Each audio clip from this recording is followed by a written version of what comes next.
je fais et ce que je dis nit taxaw di ku fi wax dañ lay jàpp jatang la sànni li ci géej gi te bal du tàkk sagar du xeeñ ñépp noppi mon cher. sa kër bu amee tànn béer yow la neex sa kër bu amee gàmmu yow la neex tey bu ma toogoon sama kër man ma nekk chef de famille di laal buur ñax mi buur di tere ci digg penc bi sama digg kër sama doom bu ko defee ça veut dire que ne man la neex ndax man maa ko jàngal ci man la ko gisee. kon réew tamit buy dox am noo xamante noonu la ñuy doxale réew mi ña nekkoon ci réew ma toog noppi ba lii ñu ram ba egsi fii ñu egsi benn bakkan rek dafa fort asantuma 80 et quelques personnes yoo xam ne dañoo dee. loolu bu ñu ko leerul lan la ñuy leeral. ñuy wax waxul dañoo war a voter projet de loi boo xamante ni dañoo war a effacer loolu kenn du effacer dara dañ koy leeral ba mu mel ni lampi ndar. tabarakallah nañ ñi lay def. te defe naa loolu la askan wi di xaar ci yéen. waaw ndax yéen lañ dénk réew mi. incha allah. Grand Abass ma dikk ci yow. nga amal ñu. nga jàngataat rek. comme na nga ko jàngatee woon rek. polémique baa ngi continuer parce que entre temps. mu mel ni dafa am rebondissement. il y a eu rebondissement avec la dernière sortie d'Amadou Ba. qui a maanaam parlé d'une nouvelle proposition ci wàllu amendement. ci article premier bi. motivation exclusivement politique mi indi woon tolle bi. mu mel ni gën na ko leeralal. pour que nit ñi gën a mën a comprendre léegi. alors ma bàyyi la kàddu gi nga amal ci sa njàngat. kaddu gi boo ma ko bàyyilee damay saluer dans un premier temps la démarche pédagogique du député Amadou Ba. Parce que yemul ci consulter assemblée pour que ñu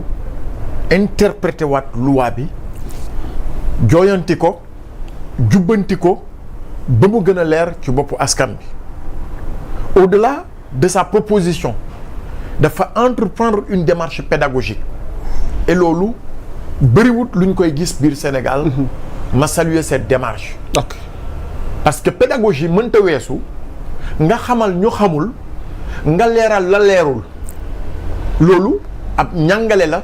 boo xamante ni ci démarche boobu la nekkoon moi en tant que journaliste en tant que homme des médias damay condamner propos yi nga xamante ne moo amoon keroog ca TFM saaga balaa ngay ñëw ci interprétation bi kon ñu taxaw ci propos dama ciy taxaw parce que il y a eu un communiqué dama ko uftaloon man dama ci bëgg taxaw ak parce que sortie su ma ko deful waaw ci sama ndorteelu kaddu damay naa fekk allez-y te man non seulement journaliste la mais dama bokkoon ci organisation bi ñu tuddee woon SYNPICS bokkoon ci kuréel yu bëree bëri yoo xam ni dafa doon ñoŋal xar kanamu métier bi métier bi dafa am bànqaas yoo xam ni ñooñu tënk ñun ñëpp muy éduquer divertir ba pare informer ce sont les 3 piliers fondamentaux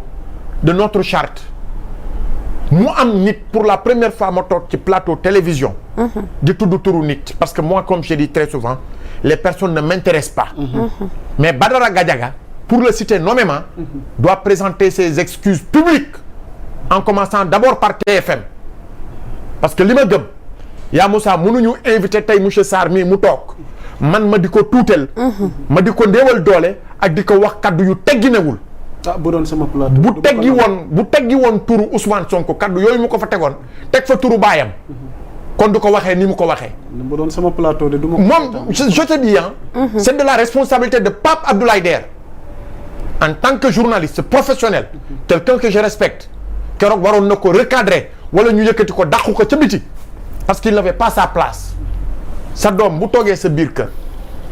ubbi ay noppam di la déglu war nga ko jàngal leneen lu dul ay saaga ay kaddu yu tegginewul ci sunuy kilifa réew Sonko c'est Ousmane Sonko démb lu mu doonoon c'était de sa responsabilité en tant qu'inspecteur des impôts et domaines mais tey la mu doon c'est de la responsabilité du Sénégal c'est le premier ministre de la République du Sénégal dañ ko war a jox cër dañ ko war a ormal dañ ko war a jox teggin ba pare booy wax ak moom na nga am yaru xam na ngay wax ak moom kilifa mën nga ko saaga te doo jaar ci lu ñaaw mën nga ko wax la waxuwul te doo jaar ci lenn li mieux aussi TFM dafa war a bind un communiqué pour présenter ses excuses publiques par rapport à ces propos dérangeux yi nga xamante ne tudd nañ ko fa ba pare nag may interpeller le CNRA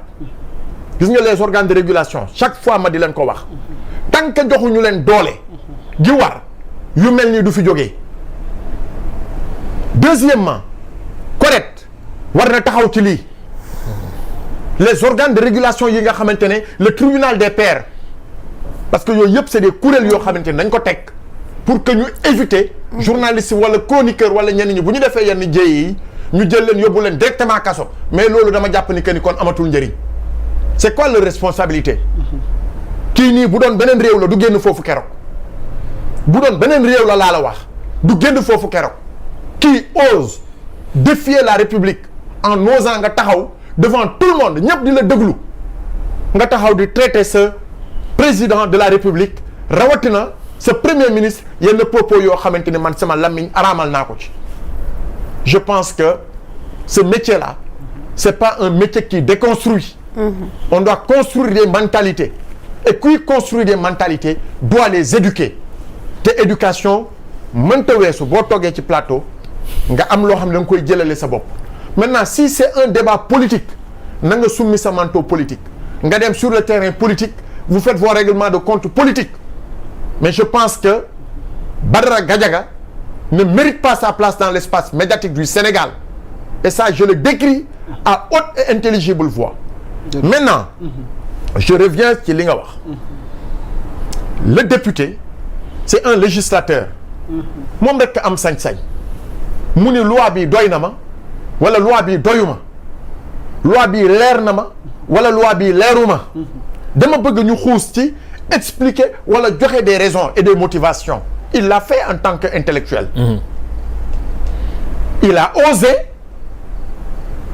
pour que Sénégal mën a conformer wu te yàgg naa ko fi wax ci li nga xamante ne mooy ndeyu charte réew mi muy benn ñaareel bi Sénégal xaatim ay convention à l'échelle nationale à l'échelle internationale à l'échelle sous-régionale Sénégal nekk dans un espace Sénégal bu nekkee nag ci point yooyu yëpp tout mu am ay crime de sang ki yokk na ci crime économique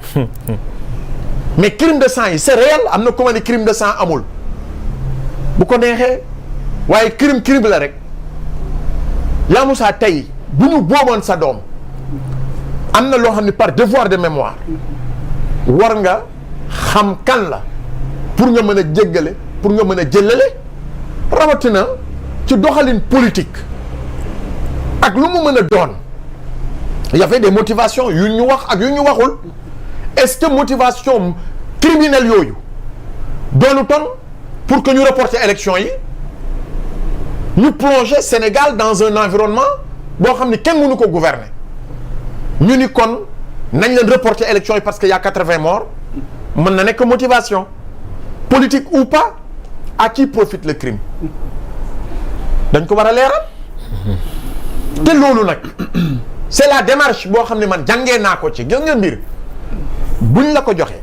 da ngay saytu xool kii la ma wax est-ce que yenu na maanaam waxul ñu dellu si waat ci yenn propos yi de mais démarche bi nga xamante ne moom le député Amadou Ba proposé mooy crime de sang yi nañ ko leeral. Qui est au-dessus de la loi? Da nga yaakaar les policiers ne sont au-dessus de la loi, les gendarmes sont au-dessus de la loi dans l'exercice de leurs fonctions. ana ka boomoon étudiant ba université ana ña leen boomoon du ñu ngi tëdd kaso. Nul n'est au-dessus de la loi. Mais nul n'est au-dessus de la loi. Même bu dee gendarme nga dans l'exercice de ta fonction ma woote ca kaw ne la boomal boo boomee c'est ta responsabilité. Tu dois répondre de tes actes. yow ak ki ko commandité yooyu c'est des conventions qui sont là ratifiées par le Sénégal ngeen ne ñooñu duñ ko leeral 80 personnes mais on a vécu des tensions beaucoup plus fortes que ça. ana la crise des gilets jaunes en France benn bakkan moo ci rot waaye ne bu ñu xamoon duñ ko def et pourtant c'est encadré par la loi. Président ci boppam moo génn mu ne ñaanatuma yàlla beneen bakkan tegu si ñun 80 personnes c'est comme si ñun nos vies voilà c'est des vies de chiens quoi. loolu comment vous pouvez qualifier ça cette affaire là ku mu neex ak ku mu naqari dañ koy leeral ba mu leer nañ parce que c'est une demande sociale. oui. buñ ko gis nga mbir mi ah bu ñuy toog di rus di jaar ci digg mbir mi yaa Moussa. Mets-toi à la place nga nekk un grand frère de quelqu'un qui a perdu sa vie dans cette circonstance. Là je n'en disconviens pas mais parce qu'il y a des réserves par rapport à l'interprétation et qu'en penses-tu par rapport à ça? kan moo mën a def lever les réserves yooyu est-ce que man la c'est le législateur du man je ne suis pas moi doté d'un mandat pour que ñu lever réserve bi. Pour rappel rek benn tudd naa léegi Thierno Alassane qui est législateur. Deuxièmement il y a la classe politique. L'opposition jàpp nañ ni. ban opposition nga may wax non après di nga am sa xalaat grand. je te waaw rappelle vas-y waaw vas-y. après ñoom jàpp nañ ni xëy na est-ce que Pastef amul jubluwaay xool ñi mu làkk par rapport ak li nga xam ne am nañ ci sañ-sañ ñoom dañu ne allez-y, carrément Lalla. dañoo seppi li leen arrangé. waaw bàyyi li leen arrangé wul. ñële bi ñuy voté du dañoo jël lu leen arrangé ñu dugal dëxëñ. allez-y grand waaw yow rek la ñuy. waaw non vote bi fii la ñu fekk waaw wala déet. fii la ñu fekk en fast track. maanaam ñoom seen camp waaw am na non ñu ci àndul. xaaral rek waaw mani on s'en rappelle. gis nga histoire wallaahi dañ koy nettali. ça revient de deux manières une première comme une farce et une deuxième comme une réalité c'est la réalité qu'on est en train de vivre en mode de fast track nañ leen voté loi bi te na mu gën a gaawee en moins de 2 semaines ñu dugal ko en conseil des ministres mu génn conseil des ministres ñu yóbbu ko assemblée woo les députés en procédure d'urgence maa nga fa woon procédure d'urgence ñu dëxañ dugg jaaruñu sax ci procédure commission normale sama benn xarit moo ne woon président commission des lois Moussa Diakhaté ma di ko nuyu affaire ba génn ñu voté gaaw tey nag seen cëggal wuy jeex na kese nañu nangul nit ñi gis nga mbir da ngay nekk dans la constance des faits ci lañ lay nawee waaye démb nañ ko def ca na mu gën a gaawee ñu dem tey ñii ne nañ ko xoolaat ngeen ne déedéet pourquoi cela bu ñu fooyee xelu nit ñi lii jarte dóor sa doom bu fekkente ne tu as la claire conscience de ta responsabilité te duggul impliqué wul mais saa yi la pourquoi ngay yuuxu vraiment ak di daw di kalaame du ñoom ñoo doon nogatu fii Sénégalais waaw dem nañu ci xalif bi dem nañu ci xalif non mais dañu dem en tant waaye ma ne nañu dimbali pour dem da ngay dem ziar nga yem ci ziar ci weer wu tedd bi bu dee kilifa nga dem ci xalif général des mourides da nga koy yóbbul la mu mën a dimbali taalibe yi da nga yóbbul ko la nga xamante ne ay berde la ok ak suukaru koor ah mais Abbas ku la wax yóbbu yóbbul ñu dara